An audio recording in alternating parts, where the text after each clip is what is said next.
Managing partner, Aglo Aviation Support Services Limited, Tayo Juri, is here in the studio to help us better understand the Harmattan haze and how it's affecting flights. Good morning. Good happy morning to you. Joining us on TVC Breakfast. Now, it was a pleasure. We have said that the Harmattan haze is affecting air-to-ground visibility. Help us better understand this. Well, it's something that happens every year, and it's a recurring situation. Interestingly, NIMET has actually gone every year to give us predictive weather pattern and forecast.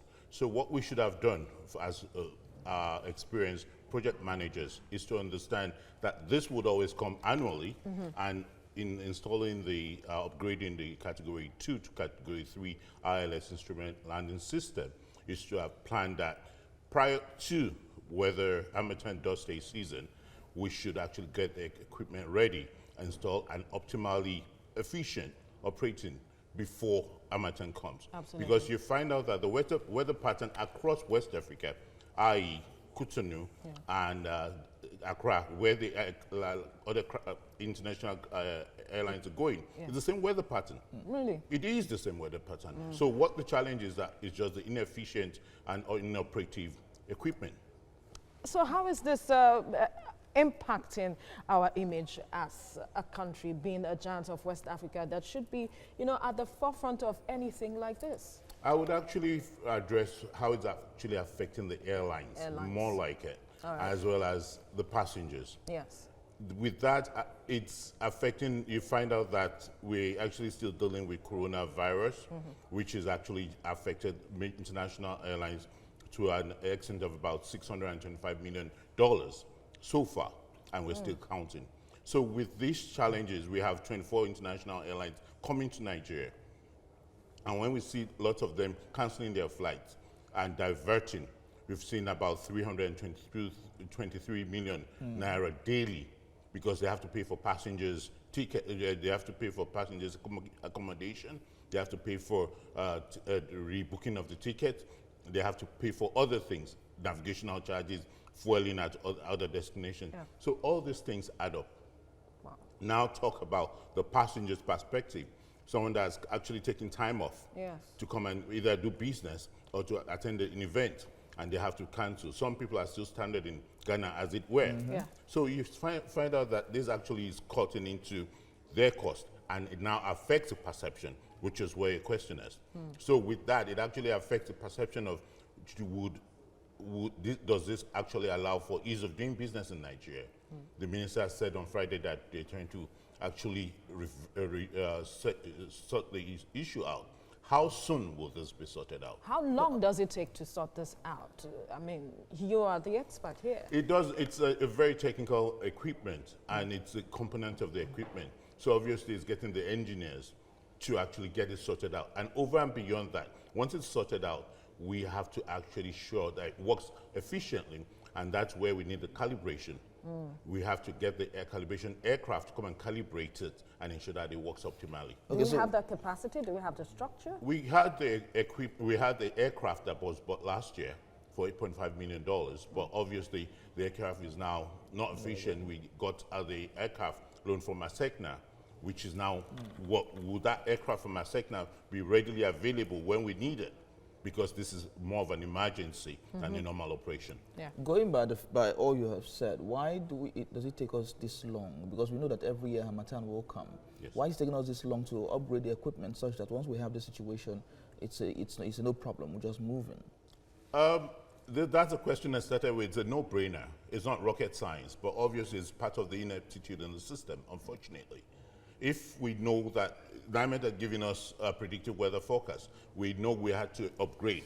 And it's part of actually the category 2 has been existing, but we just want to see that we want to upgrade to category 3 ILS system so that there'll be zero visibility landing. But the ministry had, and the NAMA had that plan in perspective. But why didn't they plan ahead for it? So that's where the challenge is. Because it's not rocket science, like you said. So if we don't have the equipment till next year, we'll still have this circle, talk about this all over again. No, the equipment actually has been installed and upgraded. Okay. However, components of that equipment is faulty and inoperative. Now, like she mentioned, they're going to upgrade and fix those components that are faulty. And once it's fixed, and this is where the challenge is, once it's fixed, when would it be good to use? Yes. There has to be the calibration point. How would we get the aircraft that's going to help us calibrate Which it is in ample another time? challenge. Another big challenge. I hope they're able to understand the challenge of the airline, the cost of the airline, the perspective to the nation. Yes. Because Lagos is 70% of the operations and the revenue All right. for Nigerian air passengers. Tayo Jure, we'll leave the discussion here now. Thank you for speaking with us. A pleasure. Managing partner, Aglo Aviation Support Services Limited, Tayo Jure, is here in the studio to help us better understand the issues around Harmattan haze and how it impedes flights. Good morning. Happy morning to you. Joining us. Now, we see that this issue of extreme weather conditions is not just particular to Nigeria. We see it across the world. And we see that these other countries have been able to deal with this head on. What really is the challenge here? Well, I believe the challenge is all about planning and getting prepared for the weather pattern, which obviously we've actually experienced, and apart from being advised by NIMET of weather forecast, we've seen that there's been a challenge of weather, call it global warming these days. And with the global warming, you actually have to plan double to make sure that things are well taken care of. So it's getting equipment that airlines and aircraft are able to use for automation to land in zero visibility. We try to get this equipment and upgrade this equipment so we're in consonance with global best practice. The equipment was said to have been gotten last year at about $8.5 million, if I am correct. That was the aircraft, but the equipment about $6 million for the ILS. That was since last year. I mean, between last year and now, couldn't we have been able to get this all together? Yes, it's a part of proper project planning. Actually, know that Harmattan starts there about November, December. Ensure that it's done prior to Harmattan and tested and retested, so that when Harmattan comes and the international aircrafts or domestic airlines come, they're able to actually ensure that the system works when it's Harmattan season. Quickly talk to us about the hazards associated with the dust haze at this time. It's just haze with, you have dust or laying on the runway and the fog. And what happens is, without when you're flying, it's instrument flight rules. Instrument tells you you can descend to a certain level. When you don't have the instrument working, you have the option to see visual. But when you're blocked, it's just like what you call flying blind. When you're flying blind, you cannot see.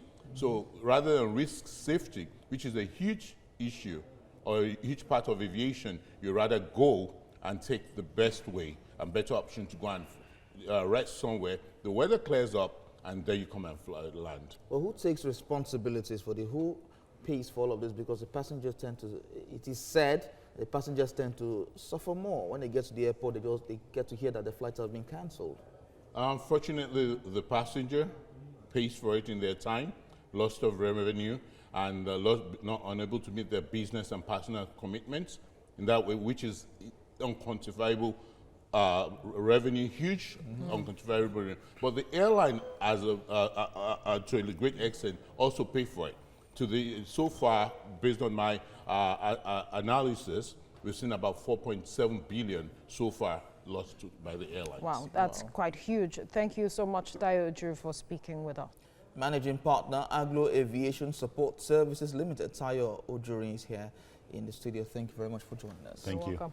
All right, in the light of what we have been discussing, so what more measures can also be put in place since we have this Harmattan season coming up every year?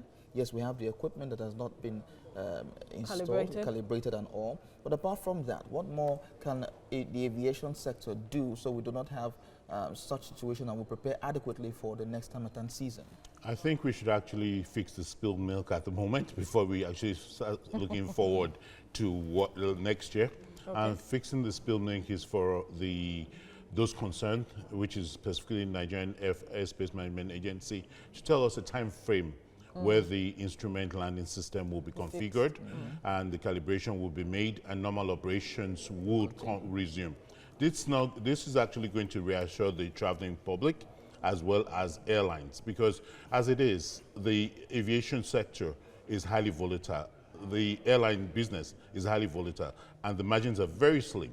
So with that slim margin, what needs to be done is the airlines need to be able to plan for their economics and their movement. And this will help the airlines plan. This will help those within the ecosystem, the ground handling companies, the security screening companies, plan appropriately, because you actually have to understand what has been lost so much over this last few days. So once that has been fixed, is now to start looking forward and say, let's have a review of what went wrong. Where did it go wrong? How can we now fix it? Because once we understand what went wrong, is now to have a mindset of forward-looking, and actually for the agencies and the Ministry of Aviation to actually be commercial mindset, having a commercial mindset. Because when you have a commercial mindset, you actually have the stakeholders involved and say, this is not just a safety factor. This is all-encompassing. And with the all-encompassing factor, you're able to plan ahead. And if nothing is done in the immediate, what are the implications? Well, it's going to affect the economy of, well, FAN, I know for sure, the airlines as well, and even those that are trading. Like you said earlier, you already have coronavirus affecting flights, foreign flights, and most of the foreign flights cancelling. Now, with Nigeria bring that population, you have lots of foreign flights coming here daily. It's going to affect this is a very good route for most of the foreign airlines. It's a cash cow route. So with that delay and inoperative system, it's going to affect their bottom line.